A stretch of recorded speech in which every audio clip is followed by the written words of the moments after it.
শুকরিয়া আদায় করছি যে মহান রব আমাদেরকে আজকের এই 14 গ্রাম পাইলট স্কুল মাঠে একটি চমৎকার আয়োজনে অংশগ্রহণের সুযোগ করে দিয়েছেন। আমি এখানে আসার পরে দুটো স্মৃতি আমার মনে পড়ছিল। একটা ছিল 2008 সালে তাহের ভাইয়ের নির্বাচনের, তখন ছোট ছিলাম, এই মাঠেই নির্বাচনের সমাবেশ হয়েছিল, সেখানে অংশগ্রহণ করেছিলাম। আজকে প্রায় 16 বছর পর বাংলাদেশের এই পরিবেশটা আমরা পেয়েছি, এখানে আমরা উপস্থিত হতে পেরেছি। আরেকটি স্মৃতি আমার মনে পড়ছে, আমাদের শহীদ শাহাবুদ্দিন পাটোয়ারি, আমরা একসাথেই সহযোগী ছিলাম, সহপাঠী ছিলাম। আমার সাথে ওনার সর্বশেষ যে বছর তিনি শহীদ হয়েছেন তার ঠিক আগের বছরেই এই পাইলট স্কুল মাঠে একসাথে আমরা কিছুক্ষণ ঘুরে ফেলে করছিলাম, কথা বলছিলাম, গল্প করেছিলাম।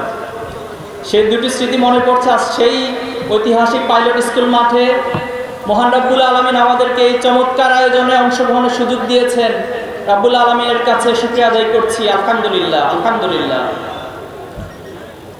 সংগ্রামী 14 গ্রামবাসী, আজকে যে জায়গায় আমরা এসে উপস্থিত হয়েছি, এই জায়গায় পৌঁছাতে আমাদেরকে অনেক বেশি রক্ত, অনেক জীবন, অনেক ত্যাগ কোরবানি পথ মাড়ি দিয়ে আজকে এই জায়গায় আমাদেরকে আসতে হয়েছে।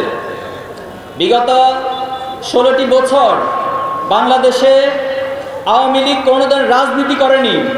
তারা রাজনীতির নাম দিয়ে, তারা উন্নয়নের নাম দিয়ে বাংলাদেশে আওয়ামী জাহেলিয়াত, আওয়ামী জুলুমবাদ এবং ফ্যাসিবাদ কায়েম করেছিল। আমাদের 24 সেনা অফিসারকে হাসিনা ক্ষমতা এসেই 57 জন সেনা অফিসারকে হত্যা করেছিল। অসংখ্য আলেম ওলামাকে শাপলা চত্বর নির্মমভাবে হত্যা করা হয়েছিল। জুডিশিয়াল কিলিং এর নামে, বিচারের নামে সম্পূর্ণ অন্যায়ভাবে বাংলাদেশ জামাত ইসলামের শীর্ষ নেতৃবৃন্দকে ফাঁসি দেওয়া হয়েছিল। আমাদের অসংখ্য ভাইয়েরা বাড়িতে থাকতে পারেনি। অসংখ্য ভাইদের বাড়িঘরকে ভেঙে চুরমার করে দেওয়া হয়েছিল। অসংখ্য ভাইয়েরা ফেরারি আসামি হিসেবে তারা দিনাতিপাত করেছিল। আমাদের অসংখ্য শত শত ভাইদেরকে গুমের শিকার হতে হয়েছিল। এখনো পর্যন্ত অনেক ভাইদেরকে আমরা কোনো খোঁজ পাচ্ছি না। প্রশাসনকে বারবার চেষ্টা করার পরে আমাদেরকে কোনো খোঁজ দিতে পারছে না। এত এত জুলুম, যারা এসে আওয়ামী ফ্যাসিবাদের বিরুদ্ধে কথা বলেছে, অন্যায়ের বিরুদ্ধে কথা বলেছে, এই সরকার তাদেরকে হত্যা, গুম, খুনের মাধ্যমে তাদেরকে প্রতিহত করেছিল। কিন্তু হাসিনা একটা জায়গায় ভুল করেছে। সেই ইতিহাস পড়েনি। সে ফেরাউনের ইতিহাস পড়া দরকার ছিল, তার নমরুদের ইতিহাস পড়ার দরকার ছিল, তার হামান কারুনদের ইতিহাস পড়া দরকার ছিল। পৃথিবীতে কোনো ফেরাউন, কোনো নমরুদ স্থায়ীভাবে টিকে থাকতে পারেনি। এই জুলুমের পথ মারি দিয়ে রব্বুল আলামিনের পক্ষ থেকে 2024 সালের জুলাইয়ে যে অভ্যুত্থান হয়েছে, সে আবাবিলের মতো করে ছাত্র জনতার যে উচ্ছ্বাস, যে জেগে ওঠা, এর মধ্য দিয়ে বাংলাদেশের হাসিনা নামক ফেরাউনেরও পতন হয়েছে, সে পালিয়ে যেতে বাধ্য হয়েছে। আজও সেই আন্দোলনের স্মৃতিগুলো মনে পড়লে আমরা অনেক বেশি আগে আপ্লুত হয়ে যাই। যখন একদিনে আবু সাইদ সহ 6 জন শহীদ হলো, সারা দেশে আন্দোলন দাবানলের মতো ছড়িয়ে পড়ল। হাসিনা তার পুরো রাষ্ট্রযন্ত্রকে ব্যবহার করে ছাত্র জনতার উপর গুলি চালিয়েছিল, হত্যা করা হয়েছিল। আমরা তখন পলিসি নির্ধারণের জন্য বসতাম, আমরা বারবার ভাবতাম এই লাশ, এই ক্ষত বিক্ষত চেহারা আর কত দীর্ঘায়িত হবে, আর কত লম্বা হবে। তখন আমরা কি ভাবতাম, আমরা কি সামনে অগ্রসর হব নাকি পিছিয়ে যাব? যখন এই পিছানোর প্রশ্ন আমাদের মধ্যে আসতো, পিছানোর প্রশ্ন আলোচনা যখন আমাদের সামনে আসতো, তখন আবু সাইদের সেই দৃঢ়চেতা সাহসী চিত্র আমাদের সামনে ফুটে উঠত। তখন আমাদের শহীদদের চেহারাগুলো আমাদের সামনে ফুটে উঠত। তখন শহীদরা আমাদেরকে অদৃশ্য শক্তি দিয়ে, অদৃশ্য কথা দিয়ে বলতো, এই রাস্তা থেকে, এই আন্দোলন থেকে পিছানোর কোনো পথ নাই। আমরা তখন বদর যুদ্ধের আল্লাহ রাসূলের সাহাবায়ে আজমাইনদের সেই ইতিহাসকে স্মরণ করতাম। যখন আল্লাহ রাসূল সাল্লাল্লাহু আলাইহি ওয়াসাল্লাম বদরের প্রান্তরে উপস্থিত হলেন, আল্লাহ রাসূল সাল্লাল্লাহু আলাইহি ওয়াসাল্লাম আল্লাহর কাছে দোয়া করতেন, হে আল্লাহ, আজকে যদি এই বাহিনী কোনো কারণে পরাজিত হয়, নিঃশেষ হয়ে যায়, তাহলে এই জমিনে তোমার কথা বলার জন্য, তোমার আল্লাহর তাকবীরকে বুলন্দ করার মতো কোনো মানুষ অবশিষ্ট থাকবে না। তুমি আমাদেরকে সাহায্য করো, এই জালেমদের উপর তুমি আমাদেরকে সাহায্য করে বিজয় দান করো। আমরা সেই দিন আল্লাহ রাসূলের সেই কথাগুলোকে স্মরণ করতাম। খন্দকের যুদ্ধে আল্লাহ রাসূলুল্লাহ সাল্লাম পাথর উত্তোলনের সময় স্বপ্ন দেখিয়েছেন। আমরা এই আন্দোলনের সময় সেই স্বপ্নগুলোকে সামনে রাখতাম।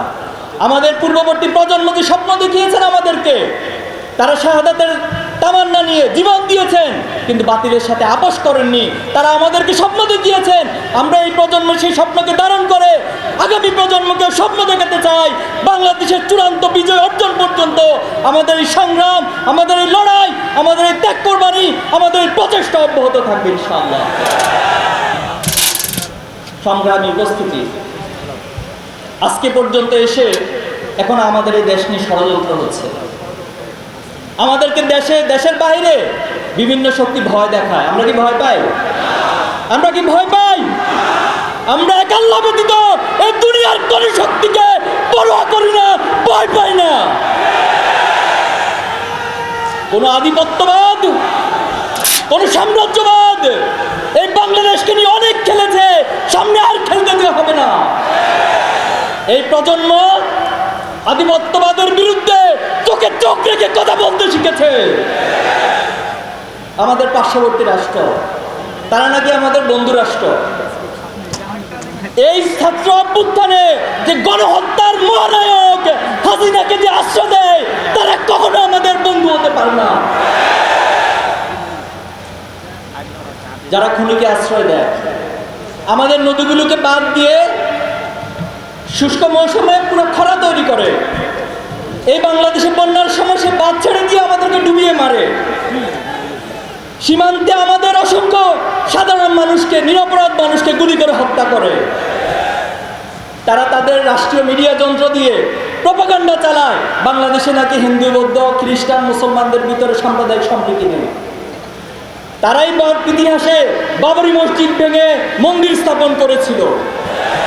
তাদেরকে তাদের আত্মপরিচয় নিয়ে পর্যালোচনা করা দরকার। আজকে আধিপত্যবাদের প্রশ্ন আসলে একটি কথা আমার মনে খুব উকি দেয়। আমাদের শহীদ আল্লামা সাঈদীর সেই উক্তিটি, তিনি বলেছেন, বিড়ালের মতো 500 বছর বেঁচে থেকে কোনো লাভ নাই, সিংহের মতো আমরা 1 ঘন্টা বাঁচতে চাই। আমরা একটি শহীদী প্রজন্ম। আমরা অসংখ্য শহীদের পথ মারি দিয়ে আজকে এখানে এসে দাঁড়িয়েছি। শহীদ হানজালা, শহীদ হামজা, আমরা তাদের উত্তরসূরি। আমরা শহীদ সাব্বির, শহীদ আইয়ুবের উত্তরসূরি। আমরা শহীদ নোমানের উত্তরসূরি।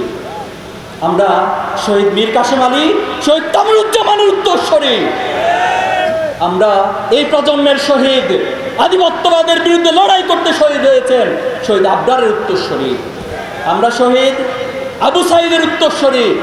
এই শহীদি প্রজন্ম, শহীদের রক্ত যাদের ধমনীতে বিরাজ করে, তাদেরকে কে অন্যায়ভাবে প্রতিহত করতে আসবেন না। এই প্রজন্ম কোনো অন্যায়কে সহ্য করবে না। আমরা আমাদের এই বাংলাদেশকে ভালোবাসি। আমরা দৃঢ়ভাবে বলছি, আমরা এই বাংলাদেশকে ভালোবাসি। আমরা এই বাংলাদেশকে গড়ে তুলতে চাই। আমরা এমন একটা বাংলাদেশ চাই যে বাংলাদেশে কোনো অন্যায় থাকবে না, কোনো জুলুম থাকবে না, কোনো বৈষম্য থাকবে না, কোনো ভেদাভেদ থাকবে না। মানুষকে ন্যায় বিচারের জন্য দলীয় নেতাদের পিছে পিছে ঘুরতে হবে না। ন্যায় বিচার তার দরজায় এসে তাকে ন্যায় বিচার দিয়ে যাবে। তাকে তার অধিকারের জন্য মানুষের পিছনে ঘুরতে হবে না। অধিকার তার দরজায় এসে ওমর রাদিয়াল্লাহু তাআলা সেই শাসনামলের মতো তার কাছে তার অধিকার পৌঁছে দিবে। আমরা এমন একটা বাংলাদেশ চাই। আমাদের ডাক্তার সৈয়দ আব্দুল ওহাব তাহের ভাই আছেন। আমরা চাই এই 14 গ্রাম আরেক মাজলুমের জনপদ।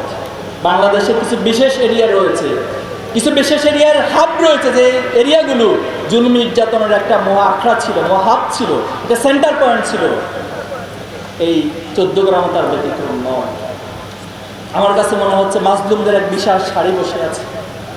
আমার সামনে বসে মনে হচ্ছে শহীদের মিছিলগুলো, শহীদের সেই সাথীগুলো বসে আছে। আমরা হয়তো আন্দোলনে ছিলাম, শহীদ হয়ে যাওয়ার কথা ছিল, আমাদের এই শরীরে শহীদের রক্ত লেগে আছে। এজন্য আগামী দিনে আমরা যে বাংলাদেশ গড়তে চাই, এই বাংলাদেশ শহীদের তামান্না, শহীদের আকাঙ্ক্ষিত, শহীদ পরিবারদের আকাঙ্ক্ষিত বাংলাদেশ হবে। আমি আশা করব 14 গ্রাম সে আগামীর সমৃদ্ধ বাংলাদেশের একটি উজ্জ্বল মডেল হিসেবে স্থাপিত হবে। এখানে যুবকদেরকে, আজকে যেহেতু যুব সম্মেলন, যুবকদেরকে আমরা একটা সম্পদ হিসেবে, দক্ষ হিসেবে গড়ে তুলে এই বাংলাদেশের জন্য একটি রোল মডেল স্থাপন করতে চাই। আমি সেই আশাবাদ ব্যক্ত করে এবং আগামী দিনে